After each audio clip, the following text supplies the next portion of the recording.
Hello, everybody, and welcome to the Marble Sports Worldwide podcast. My name is Brendan. And I'm Commander Wolf. Marbula 1 Season 3 has come to an end. Indeed it has. It was a pretty dang good race, all things considered. And barring any...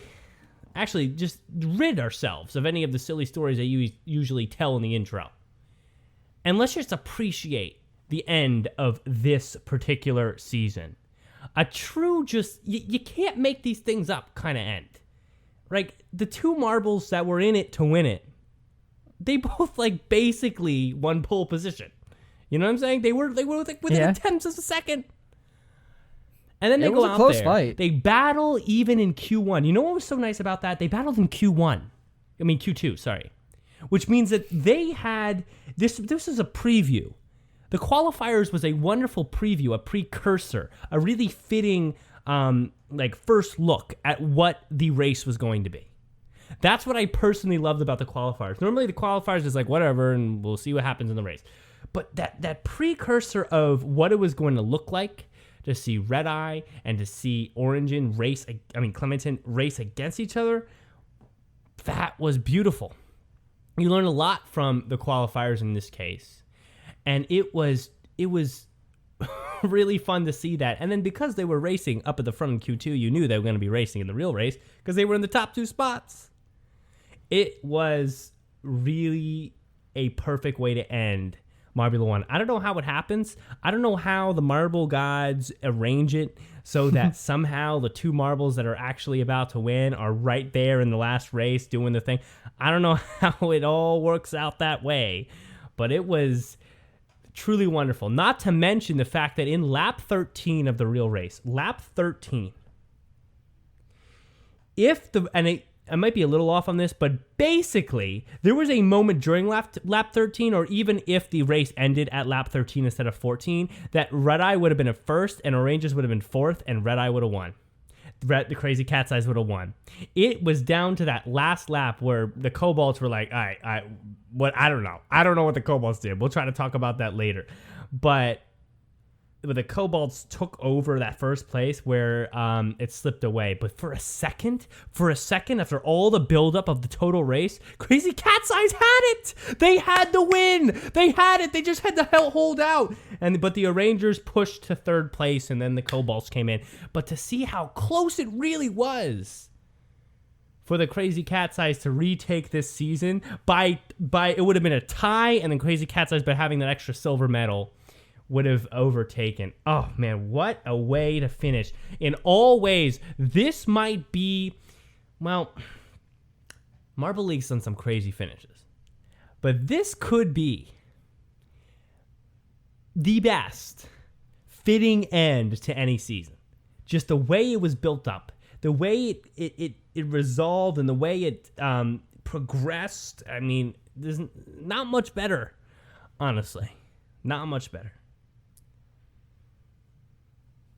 Yeah, honestly, that was, especially compared to last season, actually having a real battle at the front, and this is basically, we're just doing this kind of intro. We're basically, there's no intro. It's basically just the discussion at this point.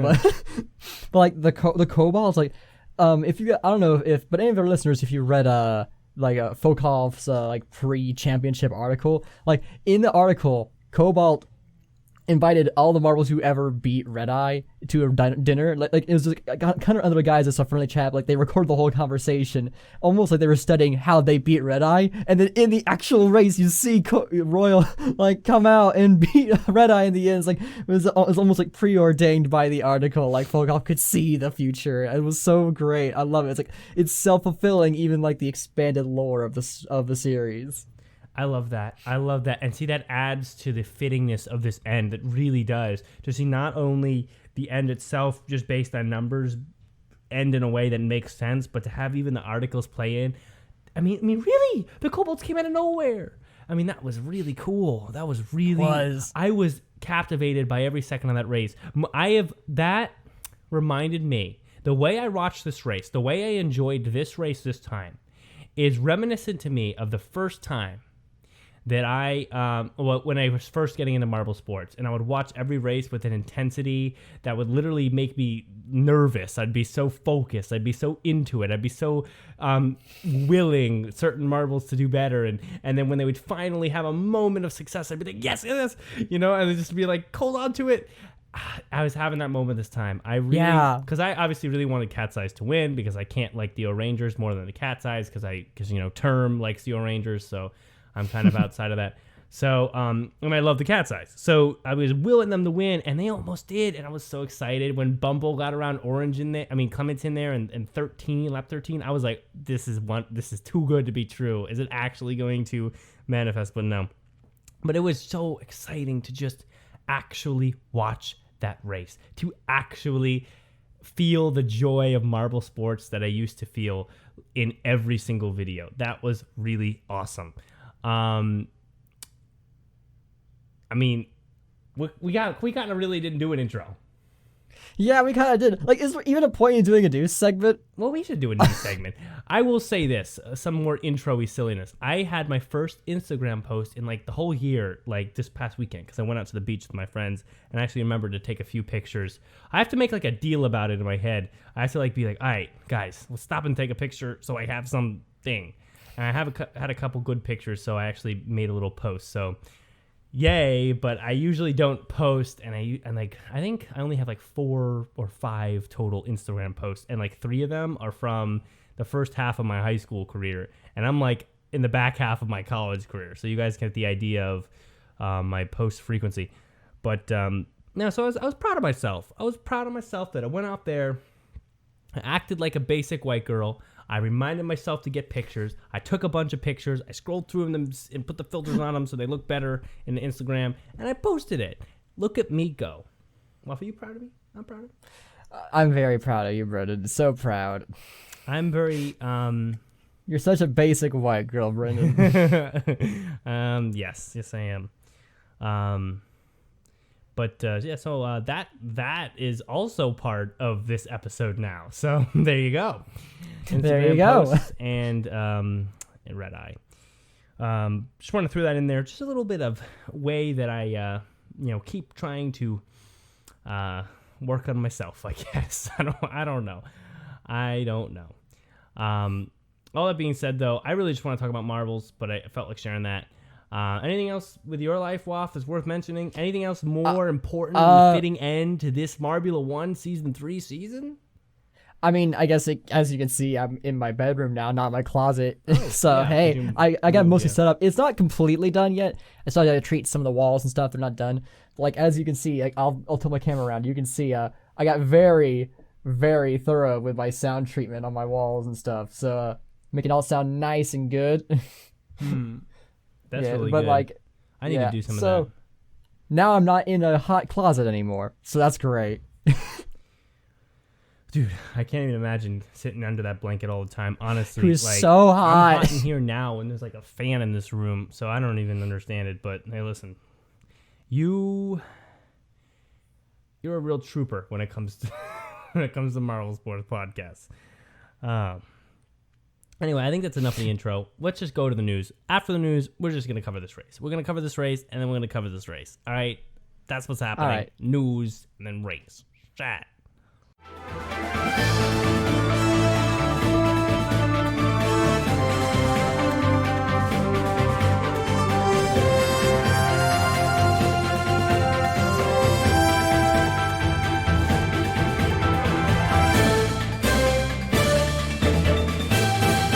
Hello, Marble Sports fans! I'm Commander Wolf, here with the Marble Sports Worldwide News. We've got some really exciting news, so let's not wait any longer. The final race of Marbula 1 Season 3, Mirage Mountain, was the perfect race for the finale, as it tested the Marble's many different skills, such as speed, control, and even their ability to race on sand. And there were quite a number of Marbles who stepped up to that challenge. At several points in the race, you could see Marbles like Bumble, Airp, and even Glimmer fighting for the first place position. The challenge of this course proved to be a bit much for some though, as Yellow ended up getting stuck in the helices on the sand section. The safety marble was released to try and help them, but they got stuck on the marble booster. Fortunately, Minty Flay was able to get them rolling again. Unfortunately, once the safety marble got dislodged, they ended up getting hit by Bonbon right out of the booster, making them lose all of their momentum. And this even led to the safety marble being in the race for an entire lap. After all these complications were out of the way, the main race was between Clementon and Redeye. Their battle was truly fierce, as it was not just for the individual standings, but also for the overall winner. At one point, Clementon had fallen all the way back to 4th, meaning the Crazy Cat's Eyes could win the title so long as they managed to finish these last 2 laps at this position. However, seemingly out of nowhere, on the final lap, Royal from the Cobalts came in and took that first place spot from Redeye. And despite their best efforts, they were unable to take it back from them, and instead settled for 2nd, leaving Clementon with 3rd. Now before we move on to the team standings, we gotta look at the individual winners. Despite not winning the race, Redeye is still the best individual marble this season, followed behind by Orangen in 2nd and Royal in 3rd. And now, the moment you've all been waiting for. As you could probably pick up on earlier, the Cobalts taking the first place position from Redeye meant that the Crazy Cat's Eyes did not win. Instead, it was the O-Rangers who ended up taking the gold medal, making them our new Marbula 1 champions. Of course, in 2nd is then the Crazy Cat's Eyes, and in 3rd is the Cobalts. This season was full of so many incredible twists, turns, dominant performances, last-minute takeovers, and teams we never would have expected being near the top. Season 3 was truly incredible, and we can't wait to see these teams back for Season 4. In other news, a new marble competition is in development, the Marble Invites. This tournament will feature 16 iconic teams from 16 smaller competitions, who then compete in 8 events to prove who is the best amongst them. The teams are coming from competitions such as the Marble Sports Games, Quadrilla Marble League, Marble Summer Championship, the Born Network, and more. The competition will also be receiving help from Joker, Laurent, and Minos from Yella's Marble Runs. With an incredible all-star cast and a few teams already revealed, it's exciting to think about how this competition will develop. Definitely keep your eye on this one, because it could become something quite big. Well, that's all for the news. Thank you for listening. I'm Commander Wolf. You are the best fans in the world.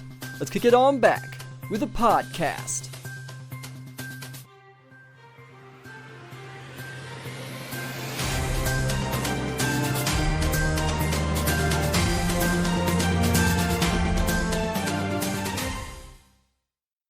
MSWpodcast@gmail.com. Please email in if you haven't already. Give your opinions on Marble Sports, the finish of this crazy season, your favorite marble, your favorite thing to do with marbles. I don't know, or maybe non-marbles. We don't mind. Sometimes Alex writes in and he talks about things that I couldn't even physically fantasize with my own head.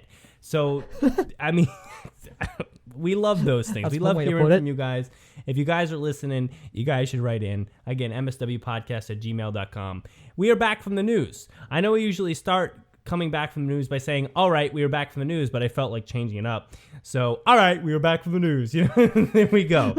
So, we're back, and we're going to start with this email from Edu. So let's just read it. M1, the end of a long journey, and Edu, with his very eloquent way of writing, and we'll kick off this discussion on the last race. Let's listen here. Okay, from Adu. Yeah, the season dragged on too much, taking roughly 5 months to complete. Before the race, I said we might need some earplugs for the following days, either for screaming oranges or fighting cats. So here's the aftermath. Okay, I don't like the poor flow of the sand section. The speed gained out of the... Sorry, I have to wait. My nose was itchy. Sorry. Sorry.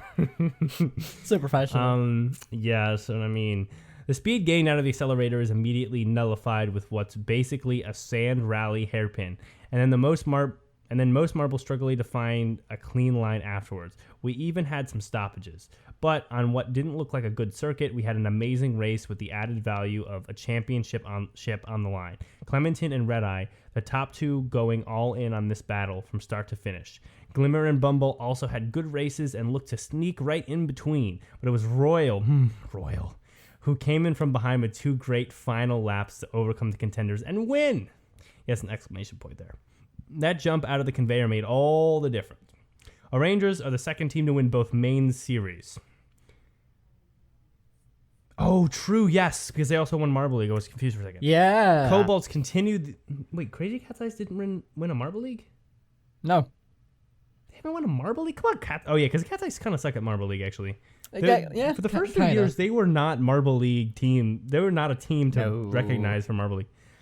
Cobalts continue the redemption tour by reaching an overall podium in a main series. Galactic fans are fed up with yet another fifth. They did? Oh, that's so... I love it. I love this freaking community.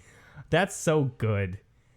There are some fans who really hate it, some who really love it. It's extremes. I don't think there's anyone who's in the middle on it. It's so funny because it's such the most useless number. Like if you like it's just like fine. It's just literally like they're fine, you know? They can't complain because it is top 5, but they can't be happy because it is just 5th. So it's so funny. They're like in this purgatory.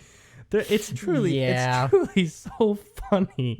How does that happen? How does that really happen? Like someone out there with like who thinks only numerically. You know what I'm saying? Like someone like Folkhalf, right? Mm-hmm. Someone like who else was a really big stats guy? Bill Crosby. I think Nova was pretty heavy. What is that? Explain that. Explain that with math only, saying that Marble Sports is only for people who say Marble Sports is only just probability. Explain that. Really explain that. I don't understand. It really is way too frequent that there has to be some sort of explanation. I would love to hear. Nova. I actually talked to Nova recently, because I was scrolling through my Discord messages, and I went down all the way to the bottom of all the DMs and group chats I've ever been in. And at the very bottom, I think second from the bottom, at the very bottom, there was a name I don't recognize at all. It was really weird. So I just sent a random message at it, and then nothing happened. But at the very bottom after that, there was a group chat with me, Nova, and this other user called unironically has Sea Shepherd merch, which I don't really know what that means. What is Sea Shepherd merch? So that was a group chat, and that group chat was the first time I ever had guests on the show. Episode 2, that group chat still exists, and I can go back and I can actually read like things from that group chat. Like I guess I could.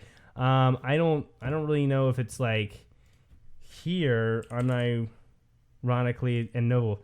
Yeah, I can like scroll up here and I can like really read this. I said, hey, and then this first message from this guy was, this was the GC I made to discuss the podcast. Oh, I didn't even make the GC. And then oh my God. We were planning the podcast. I was like 20 to 40 minutes. I said, as a Red Panda owner, you should be able to discuss your team briefly, as we'll ask a couple questions about it. Then we will discuss our picks and why for the fantasy league.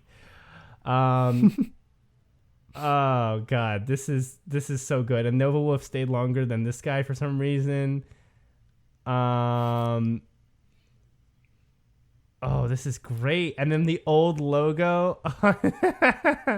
This is so good. So anyway, all that's to say that I saw that and I like said like, hey, what's up, guys? Like, what would you think if we did like you guys came back for an episode, because you guys were the first 2 to ever guest on the show, episode 2.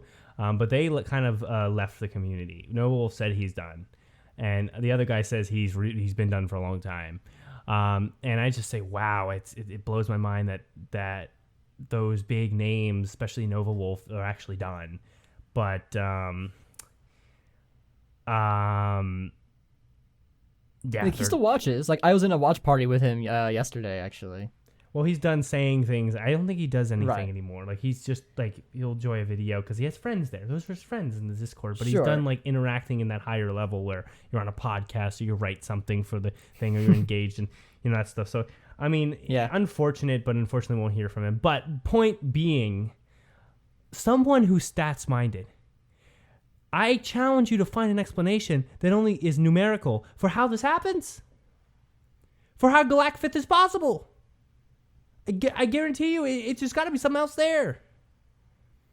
But all that being said, back to Edu. The email. He says, Midnight Whiffs are having the hardest fall from ML Championship grace, and were overtaken by the Pinky Steer. Great finale, but please downsize Marbula 1 for the next season. It's better for everybody. Downsize meaning less teams or less races? Maybe less races. Yeah, that's a good question. What do you mean by downsizing, Edu? He's live, so he can kind of answer. You can kind of cash in here. Because him saying that it took about 5 months, that really puts into perspective. Like 5 months has been spent on this. Like that's crazy. Educe's max of 10. Well, if you're gonna do 8 or do 12. Yeah, 10's a weird number. No, well, and I do. I'm going to correct that. Not really correct it because I think you're saying what you're saying, but like if I were to say that, I would say, okay, well, I mean, don't necessarily downsize, but be more organized. Don't just take a break for a month. I mean, you can't do that. I don't understand that. Like they have to really commit. And I know life's hard and it takes forever to make these videos, like way too long to make these videos. And I don't know how they would shorten that process or whatever. But I mean, they gotta be more organized. And I think 12 races is good because there's 16 events plus showdown plus qualifiers for Marbula League. They need to put at least 12 out for Marbula 1 for it to be a bona fide tournament. For it to be a tournament that we're like, okay, this is the same kind of magnitude as Marbula League. It's just the other side of marble sports, the circuit side. I believe they need to have that 12. If they have 8, then it seems only half a Marbula League. If it has 12, it feels like, okay, Marbula League is still Marbula League. Let's be real. That's the best. But Marbula 1 still feels like, to me, like a very important, solid tournament. Like it's not a far second, a very close second.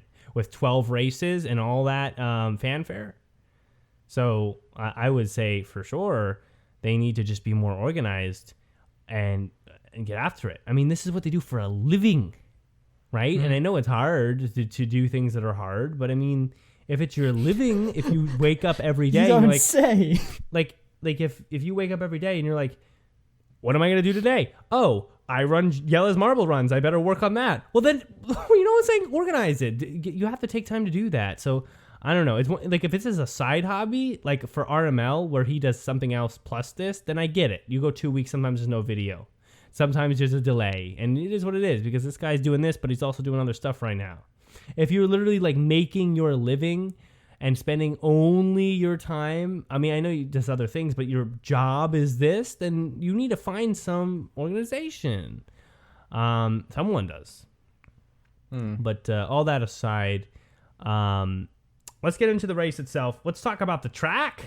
Let's talk about the track momentarily here, because I like this track. And I'm going to start by addressing what Adu said, where he didn't like the sand section. He felt it killed momentum. He felt it kind of blocked everything up. But I have a different opinion on the sand section, to be honest. I will say, I started at the top being like, ugh, God, I hate this section. Because it did kind of do that. You have that accelerator, you whip around that hairpin, and the sand section kind of kills all momentum, like no matter what. You couldn't thread right through it. But really, like, at least the way it was made, I love the challenge of the section, just the way it was made. It really made marbles work to get through it. Really had a fight to get through those helices and through that first little chicane. I thought it really I agree, live chat, what's a great race. It really added to me the right type of challenge, a true challenge.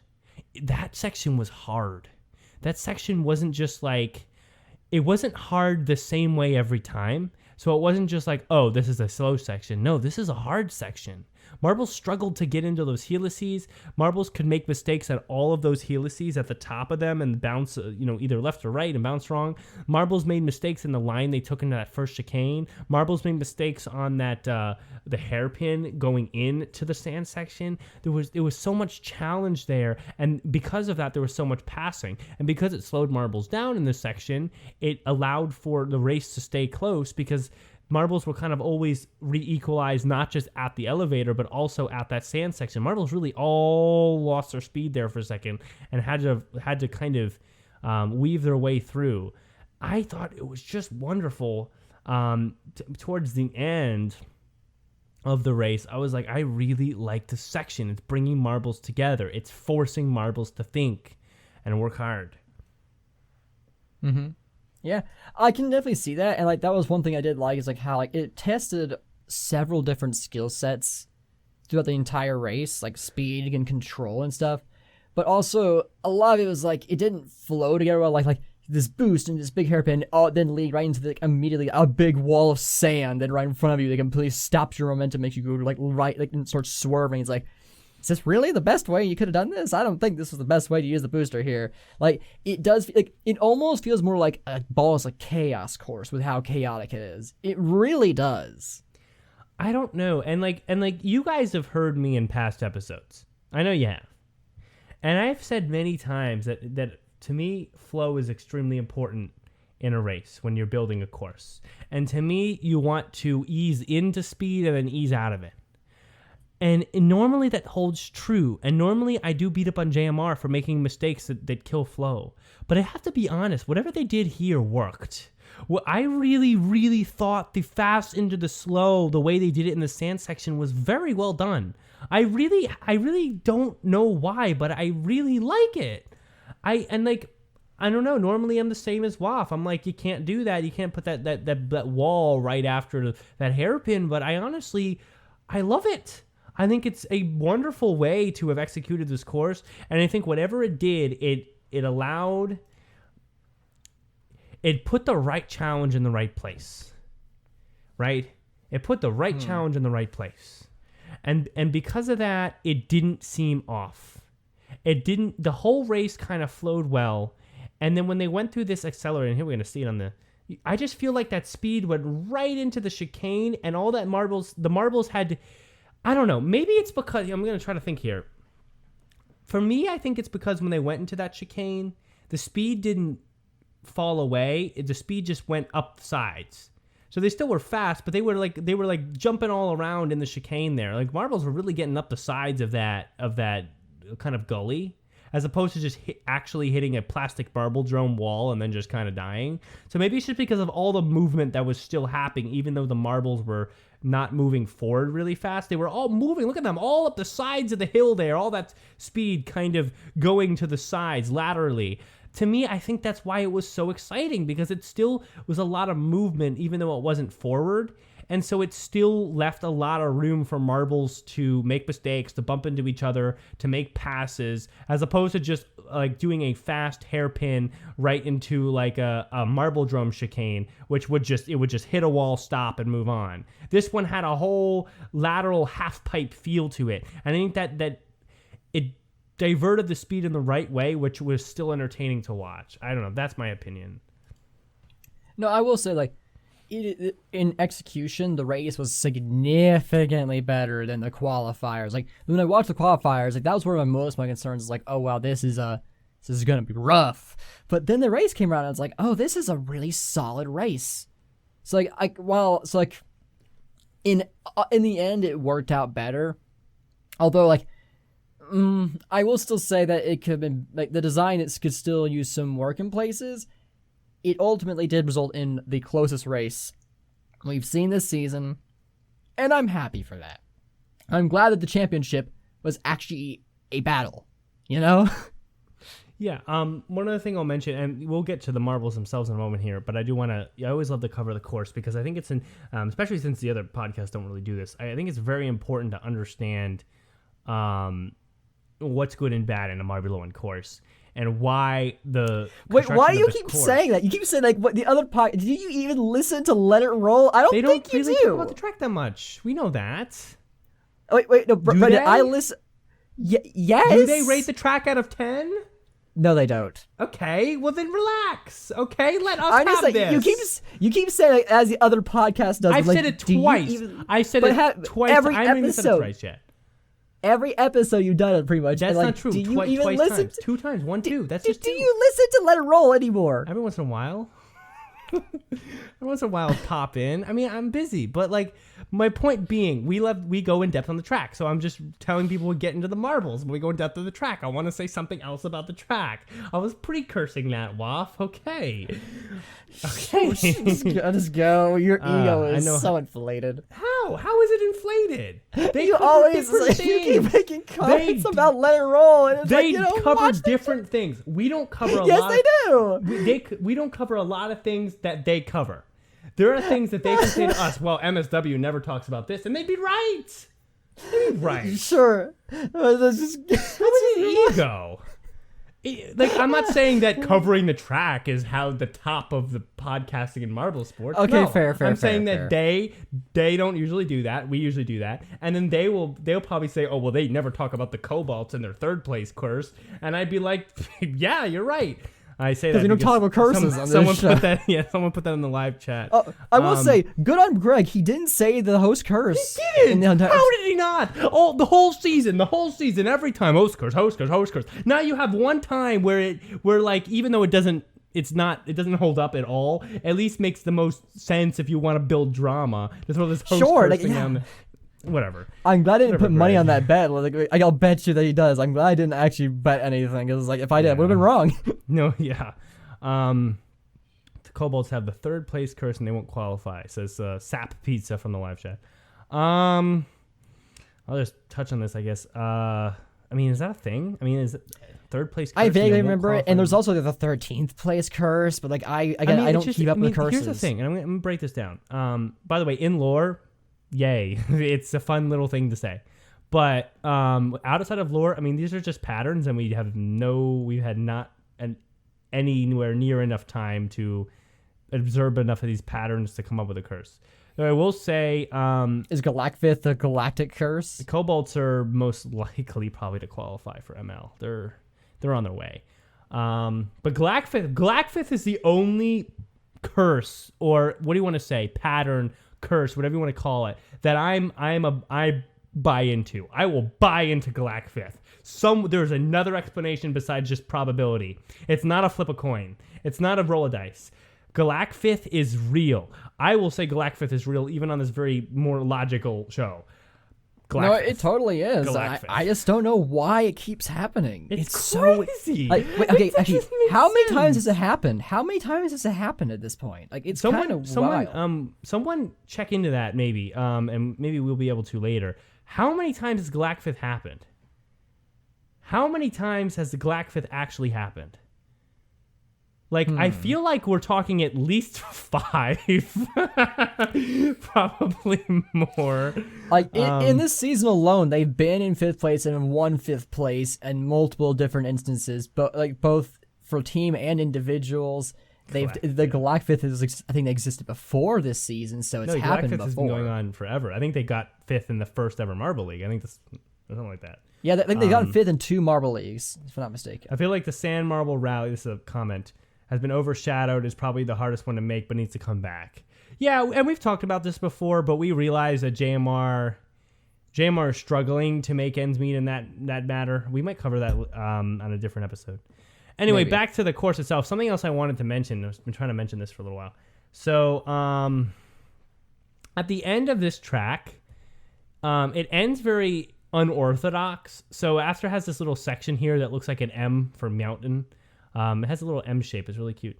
It goes into this banked hairpin, which is really not even hairpin, banked 90 really, and then it just has this two kind of half turns, and then it goes right into the finish. There's no straight into the finish. It's just right to 2 turns of the finish.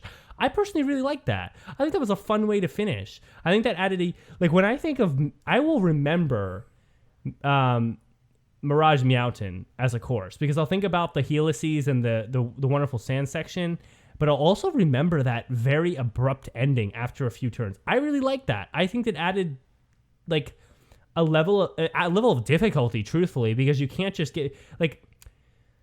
Let me rephrase it like this: fast marbles have an easier time when you have a big long straight before the finish line of revving up and getting to the end and finishing fast, and being able to make a lot of their moves in the end there, or always feel confident because they know they have that end part to kind of put on the gas. If you're a fast marble, you struggle when you have an abrupt ending like that, because now you have to be in the position of leading earlier on in the lap to manage to the end. You can't just kind of make it up before the finish line, because you have to make a bunch of turns and then you right to the finish. It adds difficulty. It adds like a level of it takes some of the luck away. It requires marbles to really be fast and be planning ahead, and not just kind of wait to the end of the lap and try to make up, because like not necessarily will marble pass a million marbles at the end, but marbles will make up ground and then into that elevator all bunched together if you have a long straight.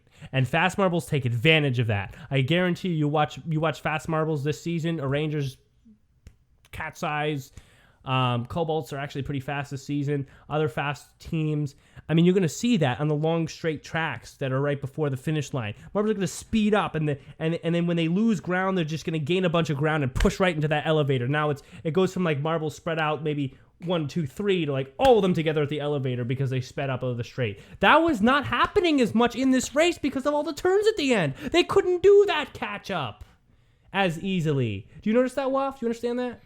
Yeah, that is true. There wasn't nearly as much of that this race. Like, I'll give you that. That is a nice ending to the race. I'll give you that. That is pretty good. Like, I am warming up to more. Although we got mentioned like how the heatlesses they did result in not yellow eye, just yellow getting stuck on the track. And I think it almost happened to Alpine, or like, well, something happened to Alpine near the top after the ramp exit, where they went from 9th to 16th. It was a brief yellow flag for like a split second. I don't know what happened there. I don't know, and we'll get to yellow flags because I don't know. There was a whole like few laps where there was just a yellow flag, and at least the safety marble got out on the track. Yeah, but the safety marble was in the middle of the pack. I think like it hit Mocha at one point apparently and knocked him around. Like the safety marble was like the tag said it was released, but I never saw it actually going down the track. You know, like because it would have been ahead of Red Eye. It wasn't in the game anymore, so it was released after that. But I never saw them on the track, and then somehow they're in the middle around where Mocha's at, and like they're racing along with him for a lap. It's like, what happened there? How did that happen? Dude, I don't know, and we don't get enough camera view. We didn't get any replays on that. Yeah, you just said Bonbon hit the safety marble, and it's like I think I saw them for a brief second. Like the safety marble also wasn't a ball bearing this time around. It was like some weird, almost like a jawbreaker. Yeah, yeah, it did look like a giant candy ball or something. And not the team. I mean, like a literal jawbreaker. No, I know what you mean. Like it looked like all spiky or fluffy or something. It was really weird. I'm trying to find a shot of it. So strange. I don't know what happened there. Yeah, it's like pink or white or something. It's really weird. And we didn't get to see, like, I didn't get to see the safety marble. I didn't get to see much of that. The yellow flag came up, but I think it was because all the action was on the front. I mean, and those two racing. So, I mean, what were they going to do, right? I mean, we're going to look at Yellow Eye when you know, Crazy Cat's Eyes and the Rangers are literally having the battle of their lifetime. Oh, you just said he got caught in the accelerator, like the pathway that's designed for it to go around the accelerator. It got stuck there, and then when it came out, Bonbon hit it. What, the safety marble? Yeah. Oh, I didn't know that. I didn't see. How did you even see that? I didn't see that. I need to try and see it again for myself. I need to, like, lap 9 apparently is when it happens. Maybe we'll come back to that. Like that is an interference in the race caused by, I guess, poor design of the accelerator pathway, I guess. I don't know. I don't even want to dwell on that this time because we dwelled on that for the whole time last time. Last 2 episodes have basically been like upset because they have mistakes on the track. But I mean, at least it didn't affect the leaders this time. But I will say I want to bring it back to the rating of the track so that we can actually get to the marbles and what Red Eye was doing here. But I will rate the track. For me, I mean, this track's a 9 out of 10. I mean, I think I gave it like a 5 out of 10 last week or something, or a couple weeks ago. Yeah, this is a 9 out of 10. I mean, I really liked it. I really liked the design. I really liked the sand. It was in the right place. It caused a lot of commotion at the right time. I liked the ending. It was a unique course. It's memorable. I will remember Misty Mountain, or Mirage Mountain, sorry. Why do they have Misty Mountain and Mirage Mountain? Yeah. For me, I would rate the race itself. Can you repeat the question? I'm sorry.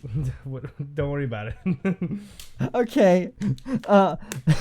For me, the race, I think it was probably a 9 out of 10. The track itself is an 8 out of 10, so even it out, 8.5 out of 10. Fair enough. Race was great.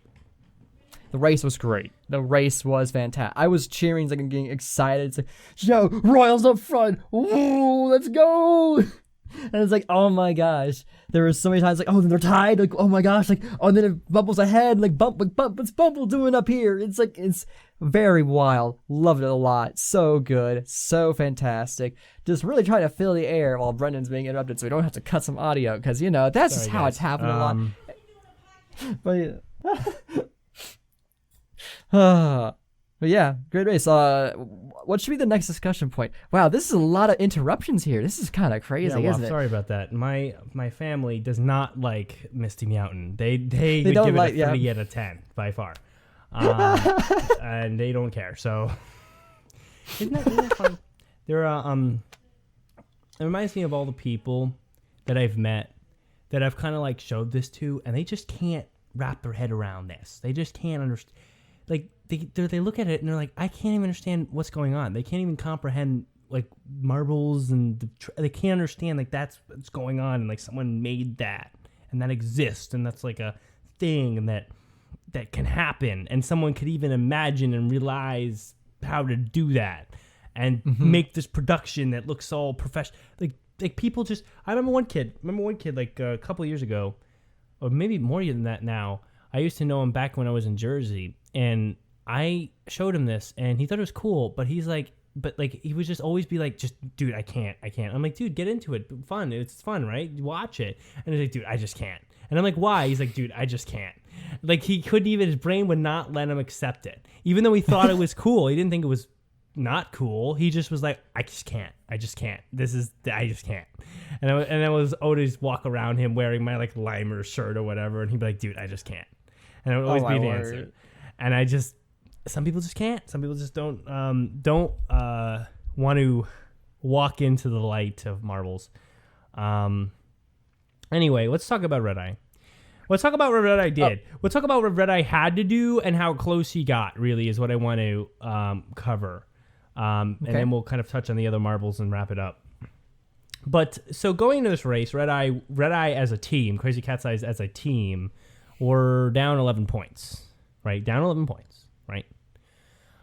And, I mean, Red Eye also was down 7 points on the individual championship, but because that other marble, Origin, wasn't racing, he only had to get 7 points flat to win that. So that was easy for Red Eye, especially after he pulled in Q2. You kind of got the idea that he was going to get at least 7 points in the next race. So I wasn't worried about that. They won that individual championship. Congratulations to them, by the way. They deserved that. Red Eye is still the king. They are the king. Red Eye is truthfully the best racer in Marbula 1 right now. It is really impressive to watch that marble race, how often that marble can find their way to the top. And even then, you'll notice that marbles like that will have a couple races here and there. Will they just be garbage? But it happens. But like most of the time, it's crazy just like when Red Eye gets out there, how fast he moves through obstacles that you saw marbles at the beginning of qualifying just struggle with. Just Red Eye got out there and killed the course. It was a hard course. Yeah. And a lot of marbles had struggles in the sand section, hit the helices, struggled on the turns, struggled getting through the hairpin, through the accelerator. And then Red Eye just comes out there and destroys it. Just comes out there and smooth, feels it through. Like it's natural. Like, I don't know. That it is impressive to watch that marble race. But that marble, down 11 points, right? And they needed to get 11. Now, in the current situation, being down 11, they would have had to get first, and then Arrangers would have had to be 5th place or lower for them to win, right? Red Eye knew that. Obviously, we have to think about what Red Eye was thinking before the race and before the qualifiers. Red Eye was like, I know that. Right now, if I get first, and he's assuming that he's going to have a good chance of getting first, and he did, by the way, Arrangers still win if they even get second, third, or fourth. They knew that, right? That was in their head, right? That was not lost on Red Eye in any stretch of the imagination. I'm sure that wasn't lost on anybody in the Crazy Cat's Eyes team who was preparing Red Eye for this moment. So Red Eye was thinking, because they were down 11, but there was something interesting. Even if they gained 1 point on the O'Rangers going into the race, now 4th place becomes a possibility. Because if 11 points, even in 4th place, O'Rangers would still be up by 1. But even with just 10 points difference, O'Rangers would now only be tied if they got 4th place. And because of the extra silver medal for Red Eye and the Crazy Cat's Eyes team, they would win out in the tiebreaker. And by the way, Greg didn't even think about that. He said the first thing he said is that fourth place was good for the Rangers, actually, and then kind of figured it out later on in the final race. One of the first things he says is that he says something about that, like if Rangers get fourth, they're still capable of winning, and then kind of sorted it out later when he realized that Crazy Cat's Eyes winning that tiebreaker. Yeah. But Red Eyes thought that through, and so when they went out there in the qualifiers, in every way, they were there to win. And they raced in Q2 with the same intensity that they would race in the race coming. Because they knew that they needed to win Q2 just as much as they needed to win the real race. Because winning Q2 gets them at least 1 point. And that's all they needed to bring fourth place back in the equation. Yeah. Right? Yeah. That's important. It is kind of crazy. Like they still they did still have a dominant position, but like at least it wasn't as dominant. They felt like that, like that real that champion type of feel. Like, oh yeah, those are the ones that you really gotta beat, but not to the degree towards like it was literally impossible to win. So it actually felt like a challenge that you could feasibly do. Is I can't actually wait to see them do it. Like you can almost kind of like an underdogs, if you can even call the Rangers underdogs. I wouldn't say Rangers are underdogs, but yeah, no, I mean, I guess compared to Crazy Cat's Eyes from last season, everybody's an underdog. Here's something I will say. Here's a kind of a side note. It was, in my opinion, and I know the Crazy Cat's Eyes didn't end up winning, but here's still a point taken. It was vital that Crazy Cat's Eyes picked up a point in the qualifiers. Because something that I will tell you, and this seems to hold true, when marbles are up in the top 5, top 4, and all kind of racing, and marbles are stratified, and we're in the race, and marbles will often slip back and forth between, like let's say marbles in second place, they'll often slip between second and third and first and fourth and kind of go all the way around each other, especially between second and fourth. They'll kind of slither all around and change places quite a bit. But they'll rarely drop down below all the way to the fifth or sixth. Sometimes they do, and usually when they do, they kind of just stay there, actually. But normally, when you get a few marbles that break away from the field, it's never 5. It's always 2 or 3, and maybe 4. And I make that point because it seems to me that, I mean, every race is different. Sometimes one breaks away, and then that doesn't apply. What I'm going to say doesn't apply at all, or 2 break away. But in the case that you have a 3 or 4 breakaway, you're not going to really have hope that Rangers are going to end up in 5th in that case. But you do still have hope that they drop to 4th about at the time that the race ends, because it tends to move around a lot between 2, 3, 4. I don't know if there's a lot of fun evidence I could throw at you for that, but it seems to be true to me. It's something I noticed, that like when there's a breakaway of more than just 1 or 2 marbles, it's never 5. It's like 3 or 4. So there was a possibility, and I think Red Eye kind of realized that, so he needed to bring it as close as possible. He went out there and raced to Q2 as if it was the finals, won that, and it was like, all right, now it's easier to win tomorrow. All right. So that's good. So what else? So Red Eye Dan... there was a rhetorical question. I was going to bring us to the next point. Okay. Bear with me, Waff. I'm bringing us to Red Eye here. I want to talk about what happened with Red Eye. Okay, all right. So that's where we're at right now. Red Eye knew what he had to do. Red Eye knew he needed to bring it closer. Red Eye went up there in Q2, raced it like it was the final race. He got first place. He picked up 1 point. Now the Rangers are losing even in 4th place if Red Eye can win the race. And you knew that Red Eye was going to be in the top. And same with the Rangers, especially after that Q2. So it's set up.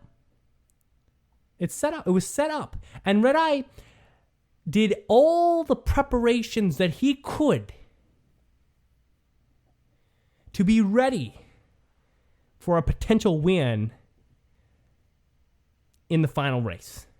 He did that. He did everything he could. Smart understanding of what needed to be done. Other marbles, it may have been lost on them to really work hard to make sure to rule out 5th place, or to rule out 4th place, as an option for the opposing marble to still be in to win. They might have been like, all right, it's either going to happen or it's not. So I don't have to go, but I'm not going to go crazy in the qualifiers. It's not a big deal, whatever. Red Eye knew, and he thought it through, and he chose the right time to do what he did. So now we get to the race, and the race honestly proceeds pretty O'Rangers favored, I will say, right? Yeah. I mean, well, if you would agree, like the start, I mean, really was O'Rangers favored for quite a while. It was. And here's the thing, I have two theories on this. Go ahead. But like other marbles, like Bumble made it up there at the front. I think who else? It was Glimmer. Glimmer was there for a brief second, I think, but then they got passed. Like there were a lot of weird marbles up there at the front too. Yeah, and we're going to talk about those cobalts and whatnot. So I have actually two theories on what was going on here in the last race. And listen, one of them might sound crazy, but bear with me. Crazy cat size. Okay. One theory, of course, is very basic, and that is that Red Eye really just struggled to keep up with Clementon for a while, and then got a lucky couple of laps and managed to get into first place and just almost got lucky at the end, but did not. But there's another theory here. If we want to give Red Eye, if you want to give Red Eye the credit he deserves, and we've seen Red Eye race, we know Red Eye's smart, we know Red Eye prepares, we know Red Eye is most capable of any marble in Marbula 1. We know that. There's no arguing that. So maybe there was more strategy here than you think. I think it's very possible that Red Eye chose to not be a breakaway leader out the gate. And you might ask why. I'm going to tell you this. If Red Eye breaks away, if Red Eye is a breakaway leader, right out the gate, 2 laps in, Red Eye's broken away, what chance does he have to observe the O'Rangers and make any adjustments, per se, on where the O'Rangers are in the field towards the end of the race when it starts to matter?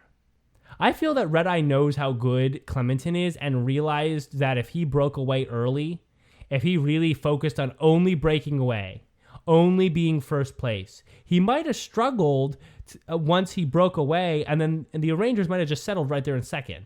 And then he might have struggled to make any changes. He might have struggled to be able to really try to set things up for actual winning. Because remember, even with first place, he needed to have Clementon in fourth or lower. And with Clementon being right there, it was not necessarily in Red Eye's best interest to just break away from the field and be a first place marble. Because then whatever happens to the field, he doesn't have any control over it anymore. Now at least he's there, and trust me, with all the collisions that marbles have on every single lap, he's in there making things happen, trying to push marbles in the right direction, keep the other marbles close by.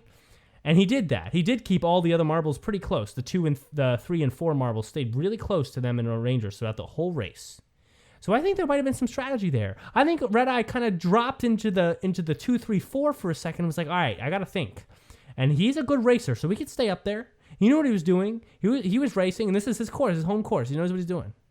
Mm-hmm. And he was like, patience. Let me give the first half of this race over to trying to understand what marbles are. And look at it, lap 7 here that I'm on the Chrome. You have Bumble in first, Red Eye in second, and O'Rangers down in third. And it's almost like you'd wonder how that happens. And actually that's when Red Eye passes Bumble here in lap 7, mm-hmm. and then O'Rangers gets by. But then you'll see Red Eye drop back again here after lap 7. Red Eye doesn't stay in first place, and he gets Bumble and Shimmer back in the action here. And he does that throughout the whole race because he keeps all the other marbles close, because that's not good for him. It's not winning if he just breaks away. So I think there might have been some strategy there. Again, the initial theory of he just struggled to stay out in front might be there, but I think it's very possible that there was some strategy for him staying so close and intertwined with all the 2, 3, 4 marbles throughout the duration of this race. Waff? Mm-hmm. Yes. Red Eye's mastery, I think, was great here. They really showed just how much they control the track. I feel like I'm rambling you. I'm sorry. I am a bit tired. Admittedly, I've been working night schedules. My sleep schedule has been all over the place. It's hard for me to focus right now. But like Red Eye, yeah, Red Eye did so well. I will commend like Bumble and them for like really trying to make it up there. Like even if they weren't gonna win, the fact that they were really fighting for it is really impressive. But another team I really want to give some shout out to, Balls of Chaos, man. What a recovery from Marble Maniacs. Like absolutely well done. 4th place from going from the bottom to the bottom to near the top. That is pretty dang. That was good. their overall team finish, right? Their overall team finish, yes. And Clutter, the individual, got 6th. And that's awesome. So and that's awesome. That to is see really that. awesome. And I want to talk about Balls of Chaos and, of course, the other teams that kind of trail behind it and before the end of the show as well. But I'll bring us back to one more important part here of Red Eye, which kind of ends the Red Eye arc of this final race. So we see how Red Eye prepared. We see how Red Eye executed in the qualifiers. We see how Red Eye raced here during the race, stayed close, kept marbles close, and still struggled. And you see there in lap 12. By the way, the lap 12 pass. For anyone who just is watching with me, just saw it. The lap 12 pass made me freak out when I was watching this. I haven't freaked out like that in a long time watching Marble Sports. That was such a freaking beautiful pass in any context of racing. The lap 12 pass. Did you see that where Red Eye just flew around Rangers? Like Rangers was nothing. Oh, that was so beautiful. Did you see that? It is just so smooth. That to me helps back up the theory that Red Eye knew what he was doing the whole time. And when he wanted to get back in front, he got back in front. Right? And it was easy. It looked like butter. Just butter. That pass was butter. Just like O'Rangers were nothing. Like O'Rangers was a pinky. Just right around the outside. Just, okay, O'Rangers, I got to get back in front here. We got 2 laps left. There we go. And I think at that point, Red Eye realized he didn't have a lot of time left, so he got to take first. Now, here's the thing.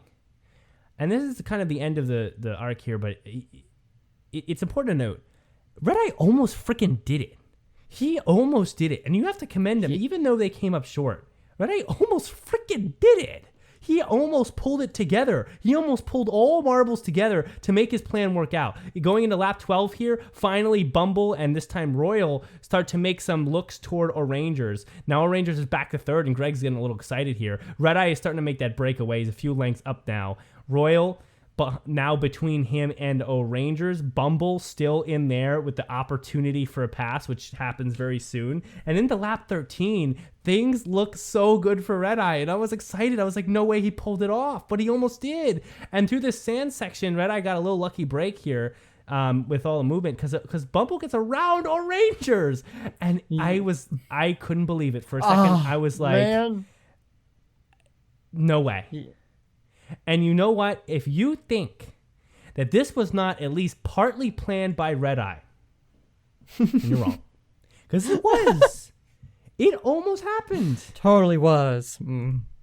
Absolutely. I'm not saying that he had control of all the things, but Red Eye incubated the possibility. He kept marbles close. He didn't break away. He didn't allow things to just leave up to chance. He did the best he could to race in a way that would allow marbles to stay close to the O'Rangers so that a situation like this could arise. And it almost worked. And then unfortunately things ended up falling apart here because we see that one. And we're going to kind of slow down here. I want to really see it.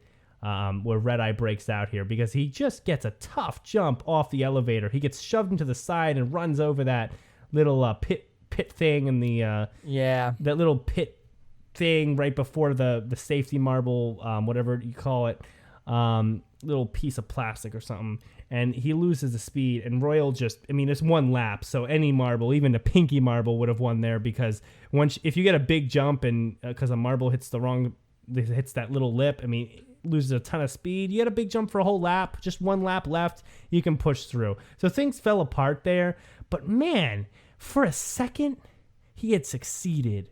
And I think that to me, that is commendable. Being able to race in a way that's not just go out there and get first, but go out there and be smart and actually arrange other marbles around him to possibly win. I honestly noticed that, and I have to give Red Eye utmost congratulations on his ability to actually almost pull that off. Because think about it for a second. Red Eye didn't need to do that. Individually, Red Eye second, first, first he would have just won. He was individual. For himself, for Red Eye and just Red Eye, he could have just broke away from the pack and gotten first, taken a win, or just sat in fourth or anywhere above like 8th or 10th, really, whatever the 7 points is, and just been like, I got the individual championship. But you know what? He did all of this out there for his team because he wanted his team to win. And he put all that work in, and he ran around with the O-Rangers, and he knocked Bumble up around, and he kept all the other marbles in the race because he was trying to make a situation possible for his team to win. And damn it, he had it for about 2 seconds. That is so cool, man. I mentioned this last episode that something like this could maybe possibly happen. What if Red Eye pulled it off, and to actually see it almost happen? Untouchable. But that's the end of Red Eye. I will say there is no question in my mind that Red Eye is your best racer in Marbula 1 right now. Overall, just an extremely smart racer, extremely capable, and extremely able to make decisions on the track to not just benefit himself but the team. That is extremely important. And just you can't do better than that. You can't do better than that. And she just got unlucky. In this last lap, he hit the wrong thing coming out of the elevator, and Royal got out in front. What can you do? Royal had a good jump. He did not. He did. I'm sure he maybe made a miscue because of all the stress of kind of keep his eye on all the other marbles, head over the shoulder kind of thing. But yeah, he did everything he could. And he came up short. And honestly, this brings us to our final probably topic of the episode, and that is Royal, and that is Bumble, and that is Primary, and that is Shining Swarm. And it goes down the list here. Clutter. I mean, this is not normal for the past of Marble Sports. If you were talking about Clutter, right? And you had a lot to say about Clutter. Yeah, Clutter like just this season was just phenomenal. They didn't do too well this race, but like they finished in the top half, and like considering how well they did the rest of the season, I think it was okay for them to not perform as well. Just because, like, look at that placement. Look at how high up they are. What a wonderful! Actually, if they got one more point, that would have been fifth. But whatever. Yeah, that's one thing that a mess was salty about. But I mean, the marbles that we have here, with the exception of Red Eye and Origin. I mean, look at our marble. We got Royal in third. We have Arup in fifth. We have Clutter in sixth. We have. Mimo, I don't know. I never really decide whether Mimo is a veteran, successful racer or a more of a newcomer to success. But I mean, in our top, I think Mimo's a veteran at this point. Mimo's a vet at this point. So I guess Mimo does belong there. Maybe I don't really know, to be honest. But Glimmer in there. I mean, and then look what we have at the bottom, and that's always much more interesting. Hazy, Wuspy, Rapidly. Those are all in the bottom 5. I mean, that's really, really indicative of what we're looking at towards the future here. Other teams are starting to rear their heads. I'm going to make some crazy predictions. I'm going to throw these out there because why not? These are kind of loose. These are not very based necessarily, but might as well throw them out there. I think the Cobalts are going to be a force to reckon with in this Marble League.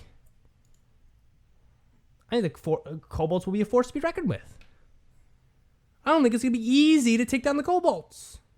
I don't think when the Cobalts get up in their block for whatever event it is that you should be like, all right, it's the Cobalts. I'll get up and, I don't know, put this dish in the sink and they'll come back for the Savage Speeders. I wouldn't do that. Which I've done that before. I was like, all right, this is a freaking Mini Maniacs. I'm going to kind of watch this dish and then I'll come back for the next marble. Wow. If it's like a slower event, I don't know. But I wouldn't do that. Not for the Cobalts. Crazy Cat Eyes and the Rangers are going to be difficult.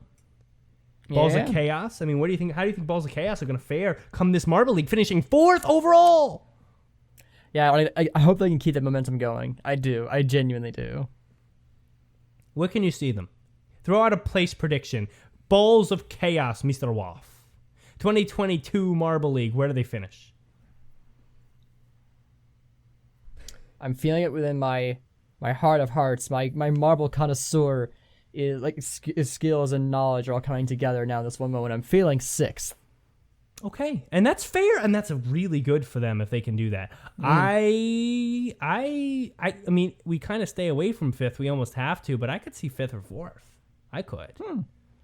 It's a bit ambitious, but where I see the Cobalts right now on the screen is where I could see them in Marble League this year. That's a prediction. I don't know. Like, they were the kings of Showdown, but they've been in Showdown for a long time, Brendan. This is it, Waff. Cobalts have mojo. Green Ducks in there. Team Galactic, whatever. Team Primary, I'm still not sold on necessarily. Shining Swarm, I think that Shining Swarm, being that they've been so long out of things like Marble League, I could see the Shining Swarm be in the top 10 this year in Marble League, believe it or not. But for them, that would be extremely good. Like, I would be as excited for Shining Swarm in top 10 as I would be for Cobalts in top 3. Or Balls of Chaos in top 5.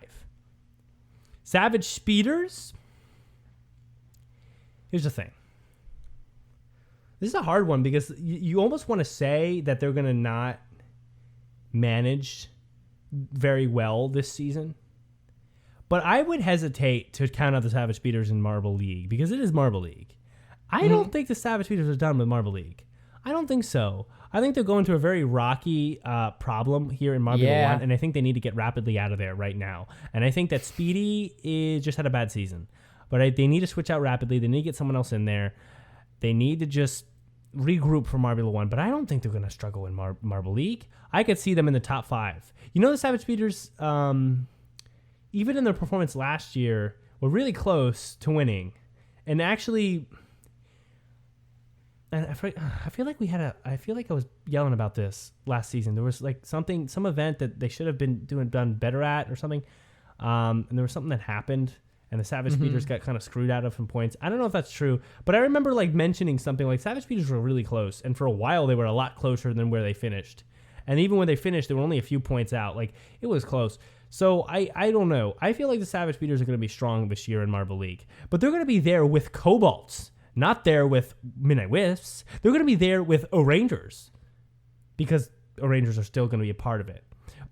And Crazy Cat's Eyes as well. But they're going to be there also with Shining Swarm. I think Shining Swarm is going to be tough to beat, especially in the speed-based events. I think Balls of Chaos. What about the Gliding Glaciers, Brendan? They finished in the top half. They actually did better than the Savage Speeders this season. Gliding Glaciers is hard because Gliding Glaciers is the same kind of unknown inconsistency that Team Primary has. Where, like, you want to say, yeah, I could see them doing well, but I just don't know. Like, Cobalts and Cobalts and Chaos and, like, you could see them really consistently succeeding. And even Shining Swarm, you got lots of glimmers of glimmer this season.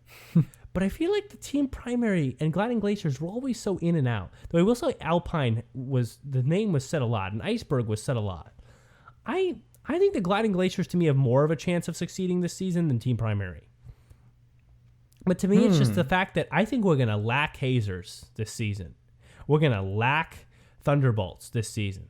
We're going to lack Midnight Wisps. We might even lack Mellow Yellow. I think we're going to lack Mini Maniacs. I think they had their glory and they're done. We're going to lack those teams this year in the limelight.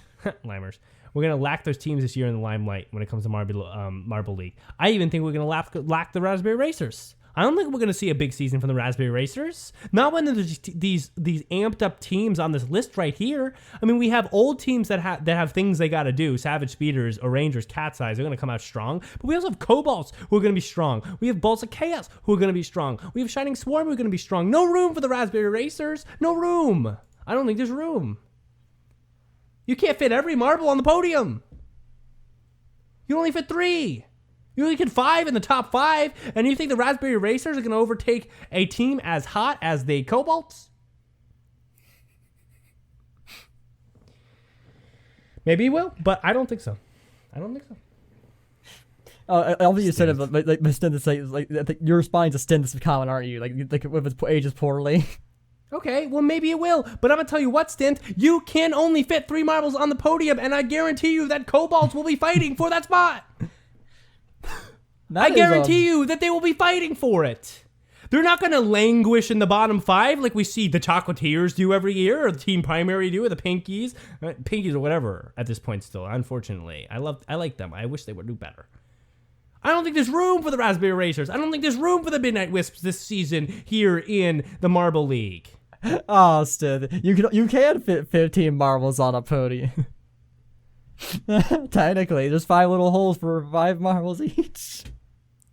Well, I guarantee you all of the fullness of the Cobalt's team will take up their 5 spots on the podium. The fullness of the Shining Swarm team will take up their spots on the podium. The fullness of the Balls of Chaos team will take up their spots on the podium. And that leaves no spots. That leaves no spots. And you know the Arranger and the Savage Speeders are going to have their couple. You know that the Crazy Cat's Eyes are going to have their couple. There's no room for the Hazers. There's no room for the Midnight Wisps. There's no room for the Green Ducks. I'm wondering how Momo will do. Because like they've been on their upward trend still. I think like this is also better than their last year's Marbula one, if I'm not mistaken. Like they've consistently been improving over the past few years every single time. Momo as a team is kind of like WAF. I give them the benefit of the doubt. We'll see. We'll give Momo the benefit of the doubt, and I think we'll see how they do. I have to hold out judgment there, but I really, my point here is that in the past, when I sit here and make predictions for Marble League, which we're coming to it, very clearly I was like, okay, we're really not going to have to worry about the Bumblebees. Okay, we're really not going to worry about the Midnight Wisps, or I mean the Mini Maniacs. We're really not going to have to worry about the Cobalts. We're really not going to have to worry about the Shining Swarm. And I meant it. I said, we're really not going to have to worry about these teams. And I was right. In 2019 and 2020, we didn't have to worry about either of those teams. Any of those teams. At all, ever. And in fact, I mean, look at those standings. We really didn't have to worry about them. I mean, not even the Balls of Chaos, really. And I could say that, and I could say that clearly. I could back that up with stats. I could back that up with just visual evidence of how bad they were.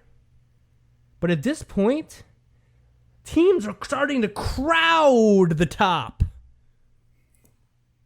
When I say the podium is crowded, I say there's a lot more teams fighting for the spots. There's a lot more teams who have the capability to take the top of the podium. It's not just Hazers versus Speeders versus Orangers anymore. It's not just Midnight Wisps in the long jump and then, okay, let's go back to Crazy Cat's Eyes for the balancing. Cobalts are going to be a force. Shining Swarm will be a force. Balls of Chaos will be a force. Momo will be somewhat of a force. The fullness of it. What I'm saying is that when you pick your fantasy, I always sometimes bring this back to picking fantasy because it's important. Because that's really how you show how involved you are with understanding Marble League. Do not sit there and be like, all right, let's look at the stats from 2 years ago. Those marbles, pick them again. Don't. That's a mistake. I like what Sten says here. And I think a lot of the season will have to do with legacy. Well, he says, in all seriousness, I think this season will have a lot to say about legacy. Meaning that I think he's saying that we're going to see here, we're really going to see proof in the pudding here. If we come out and we get the same result that we got in 2017, say, for a Marble League this year, then we have to run back. We have to roll back here. We have to be like, all right, those veteran teams, when it comes to Marble League, they're still what they are. But we're going to see the legacy fall apart at this point if that doesn't happen. And I personally think we're going that direction. Cobalts will probably be on my fantasy team.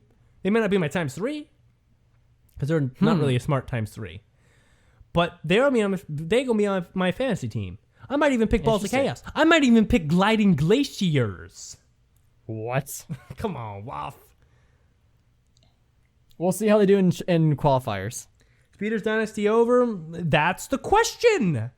That is the question. That is the biggest question. But if you sit down and pick all 5 teams of your fantasy based on the speeders, hazers, arrangers, cat size, mellow yellow, you're going to lose. Pick that team. Somebody pick the team I just said. Somebody pick the team. Put speeders at ×3, put arrangers at ×2, cat size, hazers, mellow yellow. Put those teams on your fantasy. Someone commit to that who's listening right now. Put them and then email in or whatever. Mid-season, beginning of season, end of season for Marble League. I guarantee you're not going to be happy.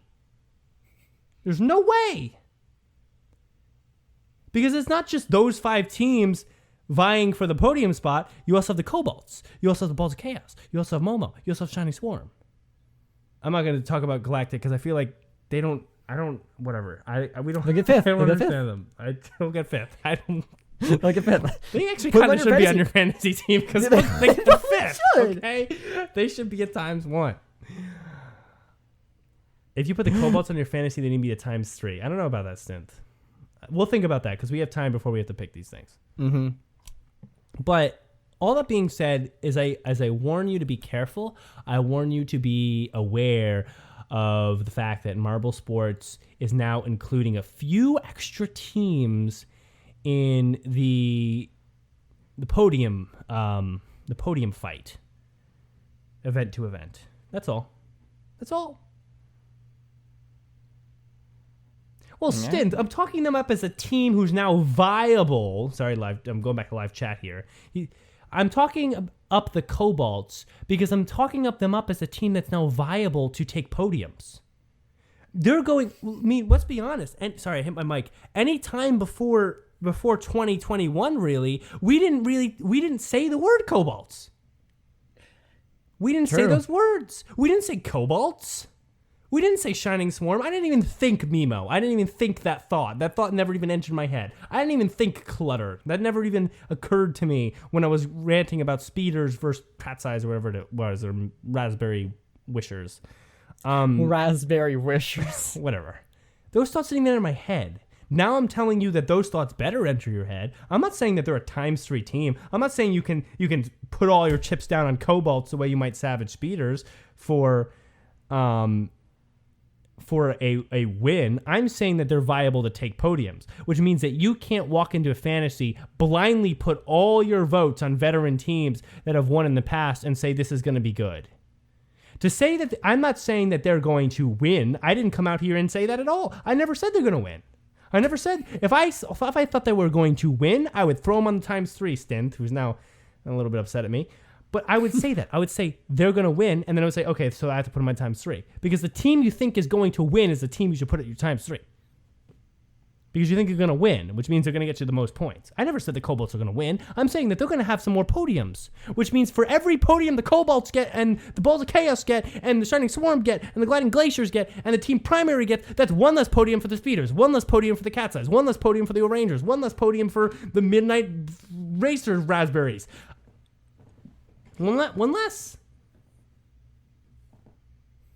So now we shift. I'm not saying it's going to be a Cobalts and a Speeders, top and bottom. I'm saying we're shifting.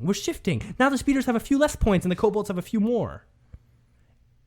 You know, Shining Swarmers, all of a sudden, wow, they're in 7th place halfway through the season. And look, Speeders are in 6th. Or Rangers are in 8th. And they're all around the same. Or it's close between 1st and 3rd. Because the podiums have spread out because there's a couple more teams that are able to put their hat in the ring every event and really get there. I'm saying that's where it's shifting. I'm not saying throw Cobalts as ×3. I would advise you not to put Cobalts as ×3. I'm saying put them on your team. I'll put them on my team. I'll put them on my team. I'll put them on my team. Maybe even ×2, just because it keeps bothering me.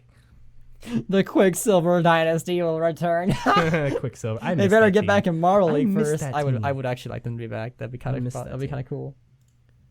That rant, gone so long. That rant is really the best resolution I can give you to Marbula 1. I'm very impressed with Red Eye. I'm very impressed with the Rangers. Congrats to both of them. I want to make it clear that there is an obvious resurgence, or just surgence, whatever the word for resurgence is, without there being a previous surgence. Just a rising of other teams besides the same 5 or same 8, we always expect to kind of, at various points, fight for the lead. Green Ducks, not really showing this year. Midnight Wisps, not showing this year. Hazers, man, who are the Hazers? Come on. Let's, Serge, thanks. Thank you, Sid. Let's be wary of the teams that have momentum right now.